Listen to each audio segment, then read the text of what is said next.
দর্শক, বাংলাদেশ নিয়ে অপপ্রচার চালানো যেন ভারতীয় গণমাধ্যমগুলোর রুটি-রুজি হয়ে দাঁড়িয়েছে। একের পর এক জাল বুনছে মোদি সরকার। ওকে, বহুত প্রতিবাদকারী বিএসএফেরও এটা ক্রস করে যাওয়ার চেষ্টা করছে, কিন্তু পারছে না। এখানে দেখতে পাচ্ছা বর্ডার সিকিউরিটি ফোর্সের যারা আছেন তারা এখানে তীব্রভাবে এখানে দাঁড়ানি একটা খাটো দিলে। নিজের চোখেই তো দেখতে পেলেন কি ধরনের অবস্থা শুরু হয়ে গেছে বাংলাদেশ এবং ভারতের মাঝে। তারা সীমান্ত বর্ডার ভেঙে এদেশে ঢোকার প্রবল চেষ্টা চালিয়ে যাচ্ছে।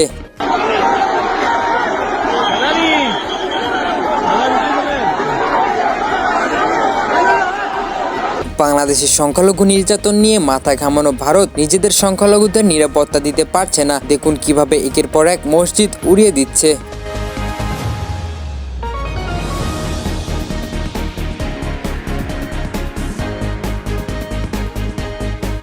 তারা বলছে মসজিদের জায়গায় মন্দির তৈরি হবে। আবার শোনা যাচ্ছে ঐতিহাসিক আজমির শরীফ ভেঙে ফেলবে মোদি সরকার। কি চায় মোদি, কেন করছে এমন, আর মুসলিমদের কি ভারতে থাকতে দিবে না? এসবের উত্তর এখনো পর্যন্ত জানা যায়নি। আপনারা কেউ জানলে কমেন্ট করে জানিয়ে দিবেন।